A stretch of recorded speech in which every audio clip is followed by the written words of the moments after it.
നമസ്കാരം. തിരുവാങ്കുളത്തെ പെൺകുട്ടി.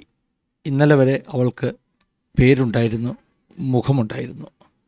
എന്നാൽ പെട്ടെന്ന് ഒരു നിമിഷം കൊണ്ട് പേരും മുഖവുമില്ലാത്ത ഒരു കുരുന്ന് പെൺകുട്ടിയായി അവൾ മാറി. തിരുവാങ്കുളത്തെ പെൺകുട്ടി, തിരുവാങ്കുളത്തെ 3 വയസ്സുകാരി, 4 വയസ്സുകാരി എന്നൊക്കെ മാത്രമാണ് ഇപ്പോൾ മാധ്യമങ്ങളിലെല്ലാം അവളെ വിളിക്കുന്നത്. ഞാനും ഒരു പാഠഭേദം ചെയ്തിരുന്നു.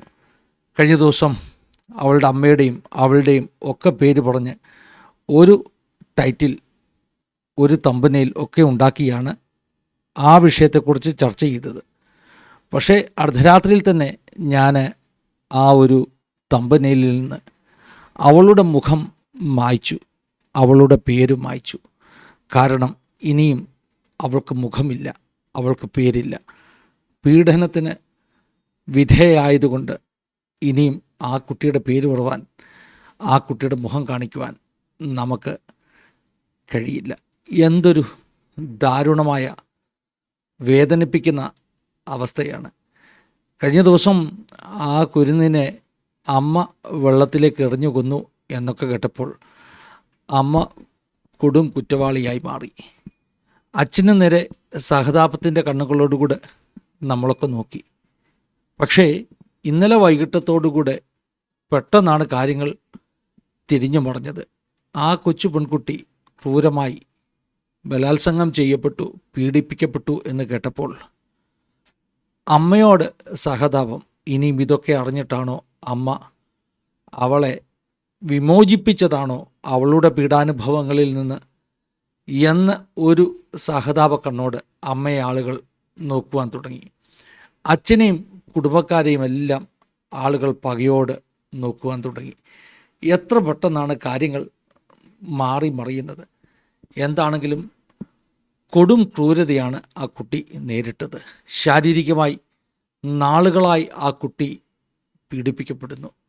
ഓർക്കണമേ, 3.5 വയസ്സേ ഉള്ളൂ. 1.5 വർഷത്തോളം അവൾ പീഡിപ്പിക്കപ്പെട്ടു എന്ന് പറഞ്ഞാൽ ഏതാണ്ട് 2 വയസ്സ് പ്രായമായപ്പോൾ മുതൽ ആ കുഞ്ഞിൻ്റെ നേരെ ലൈംഗിക അതിക്രമങ്ങൾ നടന്നുകൊണ്ടിരിക്കുകയാണ്. എന്താണ് നമ്മുടെ നാടിൻ്റെ പ്രശ്നം? അപ്പോൾ നിങ്ങൾ ചോദിക്കും, നമ്മുടെ നാട്ടിൽ മാത്രമാണോ ഇതൊക്കെ എന്ന്. സത്യം പറയാമല്ലോ, കേരളത്തിൽ മലയാളക്കരയിൽ നമുക്ക് ചുറ്റും നടക്കുന്നത് പോലെയുള്ള കാഴ്ചകൾ മറ്റെങ്ങും നടക്കുന്നില്ല എന്നുള്ളതാണ് സത്യം. ഇത് നമ്മൾ അംഗീകരിച്ചേ മതിയാകുകയുള്ളൂ. എത്രയോ പാഠഭേദങ്ങൾ ഞാൻ ചെയ്തിട്ടുണ്ട്. ആത്മഹത്യയെക്കുറിച്ച്, മയക്കുമരുന്നിനെക്കുറിച്ച്, കുട്ടികളുടെ ഇടയിലെ ഈ പറഞ്ഞ മദ്യത്തിൻ്റെയും മയക്കുമരുന്നിൻ്റെ ഉപയോഗത്തെക്കുറിച്ചൊക്കെ എത്രയോ വീഡിയോ ഞാൻ ചെയ്തിട്ടുണ്ട്. ആവർത്തിച്ച് പുലമ്പിയിട്ടുണ്ട്. എന്താണ് നമ്മുടെ നാടിൻ്റെ പ്രശ്നം, എന്താണ് നമ്മുടെ നാടിൻ്റെ പ്രശ്നമെന്ന് ആവർത്തിച്ച് പറഞ്ഞിട്ടുണ്ട്. കഴിഞ്ഞ ദിവസവും പറഞ്ഞു, മാനസികമായി ആരോഗ്യം നഷ്ടപ്പെട്ടവരുടെ ഒരു സമൂഹമാണ് നമ്മുടെ സമൂഹമെന്ന് ചിന്തിക്കേണ്ടിയിരിക്കുന്നു.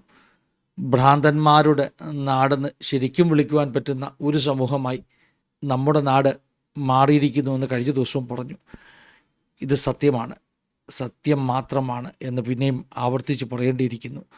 ഈ ഒരൊറ്റൊരു സംഭവം മതി എന്തൊക്കെ ക്രൂരതകളാണ് നമ്മുടെ നാട്ടിൽ ഒളിഞ്ഞും മറഞ്ഞും നടക്കുന്നത് എന്ന് മനസ്സിലാക്കുക. ഞാനൊരു കാര്യം എനിക്ക് പറയാനുള്ളത് പറയുവാൻ വേണ്ടിയാണ് ഈ വീഡിയോ ചെയ്യുന്നത്. ഇത് കേവലം ഒരു ലൈംഗിക അതിക്രമ കേസ് എന്നതിനേക്കാൾ അപ്പുറമായി, ഒരു കുഞ്ഞിനെ ക്രൂരമായി കൊന്ന കേസ് എന്നതിനേക്കാൾ അപ്പുറമായി, അതിലൊക്കെ അപ്പുറമുള്ള എന്തൊക്കെയോ ഇരുട്ടിൻ്റെ, ക്രൂരതയുടെ കരങ്ങൾ ഇതിൻ്റെ പിന്നിലുണ്ടെന്ന് ഞാൻ വിശ്വസിക്കുന്നു. കഴിഞ്ഞ ദിവസത്തെ പാഠഭേദത്തിന് ഞാൻ കൊടുത്ത ടൈറ്റിൽ ഇങ്ങനെയാണ്: ഇത് വെറും ക്രൂരതയല്ല, ഇത് വെറും ക്രൂരതയല്ല. 1-2 പ്രേക്ഷകർ എനിക്ക് മെസ്സേജ് ഇട്ടു, ടൈറ്റിൽ തെറ്റിപ്പോയി, അങ്ങനെയല്ല ടൈറ്റിൽ എഴുതേണ്ടത്, ഇത് വെറും ക്രൂരതയാണോ എന്ന ചോദ്യമാകാം. എന്താണ് താങ്കൾ ഉദ്ദേശിച്ചത് എന്നൊക്കെ പറഞ്ഞ ആളുകൾ എനിക്ക് പേഴ്സണലി മെസ്സേജ് ഇട്ടു. ഞാൻ അങ്ങനെ തന്നെയാണ് ഉദ്ദേശിച്ചത്. ഇത് വെറും ക്രൂരതയല്ല, പിന്നെ അതിനൊക്കെ അപ്പുറമായിട്ടുള്ള ഒന്നാണ് വെറും ഒരു ക്രൂരത എന്ന് പറഞ്ഞ് ഒതുക്കുവാൻ. എന്ന് പറഞ്ഞാൽ ക്രൂരത എന്ന് പറഞ്ഞ് എണ്ണുന്ന കുറേയേറെ കേസുകൾ അല്ലേ നമ്മൾ പറയാറില്ലേ, ഒറ്റപ്പെട്ട സംഭവങ്ങൾ, ആവർത്തിക്കുന്ന ഒറ്റപ്പെട്ട സംഭവങ്ങൾ, അങ്ങനെയുള്ള ക്രൂരതകളുടെ, നമ്മുടെ രാഷ്ട്രീയ ഭാഷയിൽ പറഞ്ഞാൽ ഒറ്റപ്പെട്ട സംഭവങ്ങളുടെ ഒരാവർത്തിക്കപ്പെട്ട സംഭവമല്ല എന്ന് ഇന്നലെ തന്നെ എൻ്റെ ടൈറ്റിലിലൂടെ ഞാൻ, പടഭേദത്തിൻ്റെ ടൈറ്റിലൂടെ ഞാൻ വ്യക്തമാക്കിയതാണ്. ഇത് വെറും ക്രൂരതയല്ല, അതിലൊക്കെ അപ്പുറമാണെന്നാണ് ഞാൻ പറഞ്ഞു വെക്കുവാൻ ശ്രമിച്ചത്. പലർക്കും ആ ടൈറ്റിലിൻ്റെ അർത്ഥം മനസ്സിലായില്ല. എന്നാൽ പിന്നെയും വാർത്തയുടെ ചുരുളുകൾ അഴിഞ്ഞു വരുമ്പോൾ നമുക്ക് ഉറപ്പിക്കുവാൻ പറ്റുന്നു, ഒരു വെറും ക്രൂരത, മറ്റൊരു ഒറ്റപ്പെട്ട സംഭവമല്ല ഇത്. അതിലൊക്കെ അപ്പുറമായ ചിലത് ഇതിനകത്ത് നടന്നിരിക്കുന്നു. കറുത്ത കരങ്ങളെക്കുറിച്ച്, ഇരുട്ടിനെക്കുറിച്ച് ഒക്കെ ഞാൻ പറയുമ്പോൾ നിങ്ങൾ പ്രേക്ഷകർ മനസ്സിലാക്കണം, ഇനിയും ഇതിനകത്ത് ചുരുളഴിയുവാൻ കുറേ കൂടെ കഥകളുണ്ടെന്ന് പറയുവാനല്ല ഞാൻ ശ്രമിക്കുന്നത്. മറിച്ച് കേരളത്തിൽ ഇന്ന് നടക്കുന്ന എല്ലാ ദാരുണമാകുന്ന, ക്രൂരമാകുന്ന ഇത്തരം സംഭവങ്ങൾക്ക് പിന്നിലും, അത് ആത്മഹത്യയെങ്കിൽ അങ്ങനെ അല്ല, ഒരു മകൻ അച്ഛനെ വെട്ടിക്കൊന്നു, അങ്ങനെ എത്രയോ സംഭവങ്ങൾ, ആത്മഹത്യകൾ, മദ്യത്തിൻ്റെയും മയക്കുമരുന്നിൻ്റെയും ഉപയോഗങ്ങൾ, പിന്നെ ഇങ്ങനെയുള്ള വലിയ ലൈംഗിക അതിക്രമങ്ങൾ, ഇതിൻ്റെയെല്ലാം പിന്നിൽ ഞാൻ വിശ്വസിക്കുന്നു കേരളത്തിൽ ശക്തമായ ഒരു അന്ധകാരം, ഒരു പൈശാചിക മണ്ഡലം പ്രവർത്തിക്കുന്നെന്ന്. ഞാൻ പറയുന്ന ഈ വാക്കുകൾ ഒരുപക്ഷെ എല്ലാവരും ഉൾക്കൊള്ളുകയില്ല. പക്ഷേ ദൈവത്തിൻ്റെ വചനത്തിൽ വിശ്വസിക്കുന്നവർ, ഇരുളും വെളിച്ചവുമായുള്ള നിരന്തരമായ യുദ്ധത്തിൽ വിശ്വസിക്കുന്നവർ, അവർക്കെങ്കിലും ഇത് ഗ്രഹിക്കാൻ കഴിഞ്ഞിരുന്നുവെങ്കിൽ എന്ന് ഞാൻ ആശിക്കുകയാണ്. ശരിക്കും കേരളത്തിൽ ഇത്തരം അതിക്രമങ്ങളെ, ഇത്തരം പൈശാചികമെന്ന് നമുക്ക് വിളിക്കുവാൻ കഴിയുന്ന, ഒരു മനുഷ്യൻ്റെ മനസ്സ് ക്രൂരമായതുകൊണ്ടൊന്നും സംഭവിക്കുന്നതല്ല. ലൈംഗിക അതിക്രമങ്ങളാണെങ്കിലും ആത്മഹത്യയാണെങ്കിലും ഒരു കുഞ്ഞിനെ എടുത്ത് വെള്ളത്തിലേക്ക് എറിയാനുള്ള ധൈര്യമെന്നൊക്കെ നമ്മൾ വിളിക്കുന്നില്ലേ, ഇപ്പോൾ അമ്മയെ നമ്മൾ ഇരയാക്കിയൊക്കെ പറയുന്നില്ലേ, ആ ധൈര്യമാണെങ്കിലും ഇതിൻ്റെയൊക്കെ പിന്നിൽ വ്യാപരിക്കുന്നത് ചില ഇരുട്ടിൻ്റെ ശക്തികളാണ്. ആദർശ ലോകത്തിൽ, നമുക്ക് കാണാൻ പറ്റാത്ത ലോകത്തിൽ ഇത് കണ്ട് ചിരിച്ച് ആർത്ത് അട്ടഹസിക്കുന്ന ഇരുട്ടിൻ്റെ ശക്തികളുണ്ടെന്ന് ഞാനങ്ങ് വിശ്വസിക്കുകയാണ്. ഞാൻ വിശ്വസിക്കുകയാണ് കോമരങ്ങൾ, അന്ധകാരത്തിൻ്റെ ശക്തികൾ നൃത്തം വെക്കുകയാണ് കേരളത്തിൽ.